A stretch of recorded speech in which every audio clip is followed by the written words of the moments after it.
10 minute શોની અંદર આપ સૌ દોસ્તોનું હાર્દિક સ્વાગત છે અને આજનો આપણો જે સ્પેશિયલ ટોપિક હશે, કારણ કે તાજેતરમાં ચેમ્પિયન્સ ટ્રોફી છે એ થઈ છે અને ચેમ્પિયન્સ ટ્રોફીના રિલેટેડ એવા ક્વેશ્ચન્સ છે એ ચોક્કસથી થઈ શકે.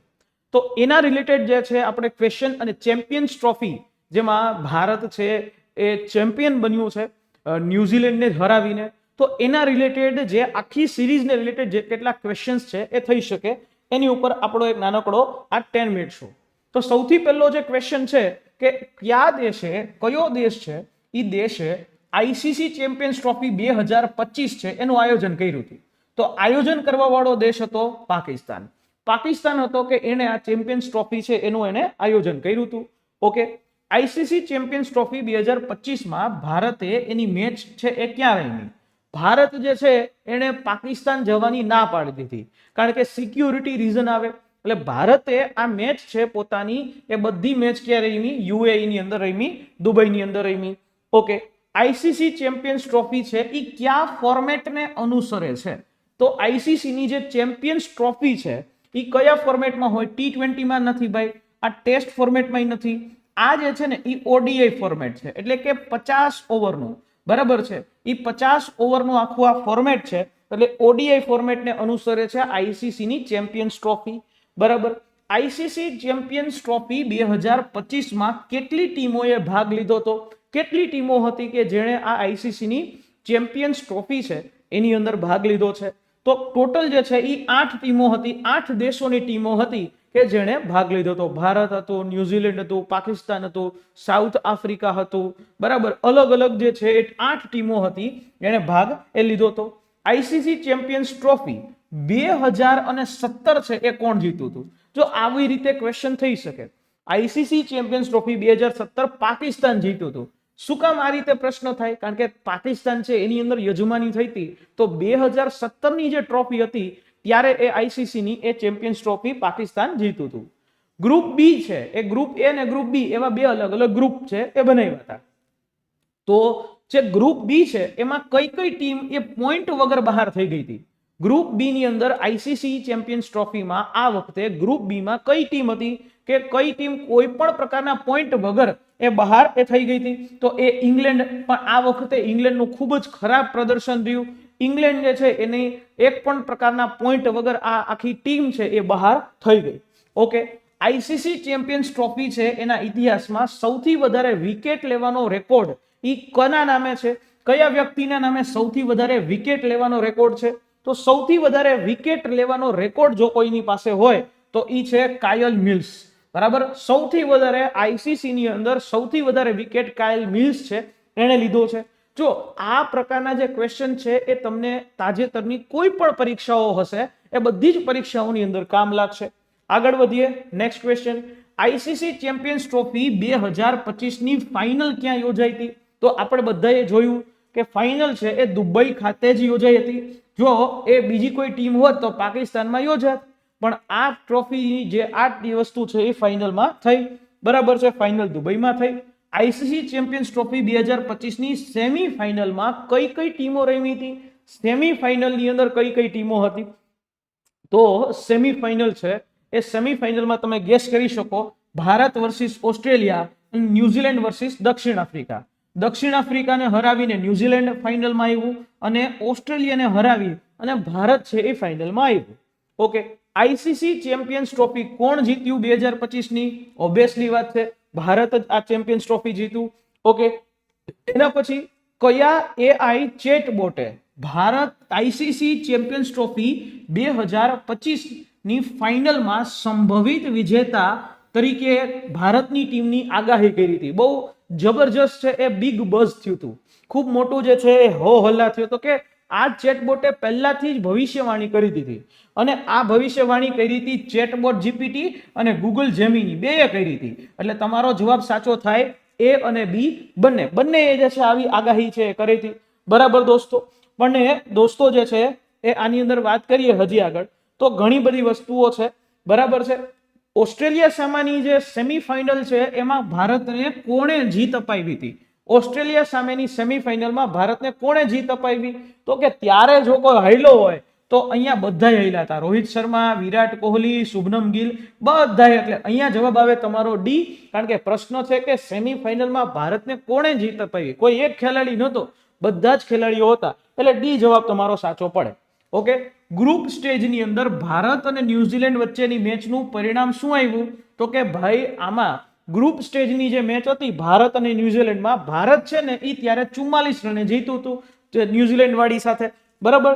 ઓકે, પછી ગ્રુપ બી ની અંદર એ કઈ ટીમે ઇંગ્લેન્ડને 8 રનેથી હરાવ્યું? ઇંગ્લેન્ડને 8 રનેથી હરાવીને પોઈન્ટ ટેબલ વગર બહાર કાઢી નાખી. એવી ટીમ કઈ હતી? તો કે એવી ટીમ જે છે એ હતી અફઘાનિસ્તાન. વિચારો કે ઇંગ્લેન્ડ છે એ અફઘાનિસ્તાનની હારે જે છે એ સામે રમ્યું, અને અફઘાનિસ્તાનની ટીમ કે જેમાં બધા તાલિબાનીઓ જ કહેવાય, અને એ ટીમ જે છે એ હારી ગઈ. ઓકે, આગળ પ્રથમ આઈસીસી ચેમ્પિયન્સ ટ્રોફી છે એ કોણે જીતી? સૌથી પહેલી આઈસીસી ચેમ્પિયન્સ ટ્રોફીની વાત કરે છે. સૌથી પહેલી આઈસીસી ની ચેમ્પિયન્સ ટ્રોફી એ દક્ષિણ આફ્રિકા જીત્યું હતું. કોણ જીત્યું? દક્ષિણ આફ્રિકા. સાઉથ આફ્રિકા છે, દક્ષિણ આફ્રિકા, આવી ટીમ જે છે આવી વસ્તુ એ જીતી. ઓકે, કયા દેશે સૌથી વધુ આઈસીસી ચેમ્પિયન્સ ટ્રોફીનો ખિતાબ જીતેલો? કયો દેશ છે કે જેણે સૌથી વધારે આઈસીસી ની જે ચેમ્પિયન્સ ટ્રોફી છે એ ચેમ્પિયન્સ ટ્રોફીનો ખિતાબ એને જીત્યો? આઈસીસી ચેમ્પિયન્સ ટ્રોફીનો સૌથી વધુ ખિતાબ એ અત્યાર સુધી ઓસ્ટ્રેલિયાએ જીતો. એક સમયની જબરજસ્ત ટીમ કહેવામાં આવતી, રિકી પોન્ટિંગ ને બરાબર સાયમન ને ઘણા બધા લોકો છે અહીંયા રમતા. ઓકે, આઈસીસી ની પ્રથમ જે ચેમ્પિયન્સ ટ્રોફી છે એ ક્યારે એનું આયોજન થતું? આઈસીસી ની આ પ્રથમ ચેમ્પિયન્સ ટ્રોફી છે એનું આયોજન છે 1998 માં સૌથી પહેલા થયું, બરાબર. 1998 ની અંદર ને ત્યારે એ સમયે આફ્રિકા, દક્ષિણ આફ્રિકા એ જીત્યું. ઓકે, આઈસીસી ચેમ્પિયન્સ ટ્રોફી 2025 માં જો મેચ ટાઈ થાય, બરાબર, જો મેચ ટાઈ થાય તો શું થાય? તો કે સીધું જ વાત છે કે સુપર ઓવર જે છે એ થાય, સુપર ઓવર થાય, અને સુપર ઓવરથી વિજેતા છે એ નક્કી કરવામાં આવે.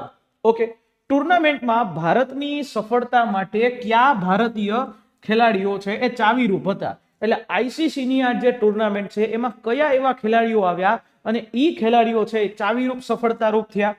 કોહલી અને શુભમન ગિલ, રોહિત શર્મા અને કેએલ રાહુલ. એટલે અહીંયા તમારો જવાબ આવે એ સી. બધાએ જે છે સરસ મજાની મહેનત કરી અને આઈસીસી ચેમ્પિયન્સ ટ્રોફીની અંદર આપણે ભારતનો જે છે ધ્વજ એ લહેરાવી શક્યા. અને આઈસીસી ચેમ્પિયન ટ્રોફી છે 2025 એની ફાઇનલમાં ભારતે કેવી રીતે જીતું, કઈ કેટલી રને જીતું? તો કે 4 વિકેટ, 6 વિકેટ કે પછી એ 10 રન કરીને? તો ભાઈ 4 વિકેટે જીતું. કેટલા વિકેટે? 4 વિકેટે. આઈસીસી ચેમ્પિયન્સ ટ્રોફીની અંદર ભારત છે એ ટોટલ 4 વિકેટના આધાર ઉપર એ જીત્યું. ઓકે સર, તો આ રીતે થઈ શકે.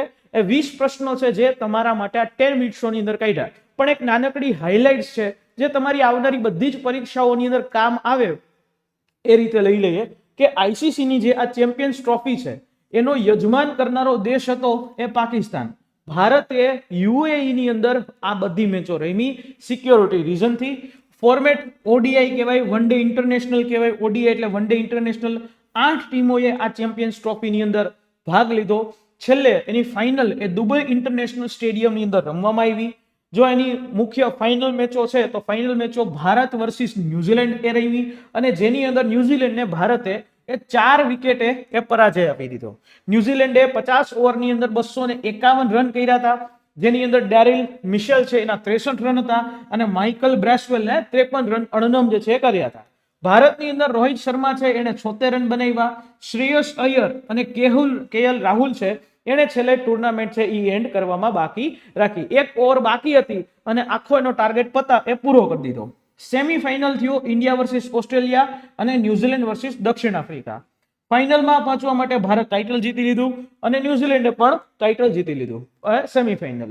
જો આપણે આમાં જોઈએ કે રેકોર્ડ નોંધપાત્ર એવું જે પ્રદર્શન પરફોર્મન્સ આપણે રેકોર્ડેડ પરફોર્મન્સ જોઈએ તો રોહિત શર્માએ ફાઇનલની અંદર 76 રન, આના સરસ મજાના રન બનાવ્યા અને જીત જે છે આપણે પાકી કરી.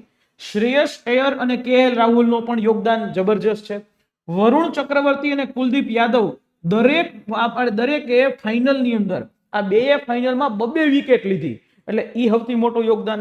આપણા બાપુ એટલે કે રવિન્દ્ર જાડેજા એને 10 ઓવરની અંદર માત્ર 30 જ રન આપ્યા, એટલે આ પરફોર્મન્સ પણ ખૂબ સારું એ થયું. હવે આની અંદર જે પુરસ્કારો છે ઈ મેન ઓફ ધ સિરીઝ જે છે આખી આઈસીસી ચેમ્પિયન ટ્રોફી છે એ મેન ઓફ ધ સિરીઝ છે એ કોઈને આપ્યું નથી. પણ ICC team of the tournament છે, આઈસીસી ટીમ ઓફ ટુર્નામેન્ટના ભારતની અંદર એ 5 ખેલાડીઓ છે એનો સમાવેશ થાય છે, બરાબર. બીજી વાત કે હેરી બ્રુક એ સતત બીજા વર્ષે આઈપીએલ માંથી હેરી બ્રુકને બહાર કાઢવામાં આવે છે, બહાર રાખવામાં આવે છે, બહાર થનારો ખેલાડી. અને ઇંગ્લેન્ડ વર્સિસ અફઘાનિસ્તાન છે, આ ઇંગ્લેન્ડ વર્સિસ અફઘાનિસ્તાનની મેચ એ જબરજસ્ત હતી, બરાબર. એટલે આ રીતે છે આખી વસ્તુ જે છે તમારી એ થાય છે. ડન. તો આવી રીતે માત્ર 10 મિનિટની અંદર સરસ મજાનું આખું આઈસીસી ચેમ્પિયન્સ ટ્રોફી ઉપર આપણે હાઇલાઇટ્સ લઈ લીધી. ડન. અને સબસ્ક્રાઇબ અને શેર કરજો. જય હિન્દ.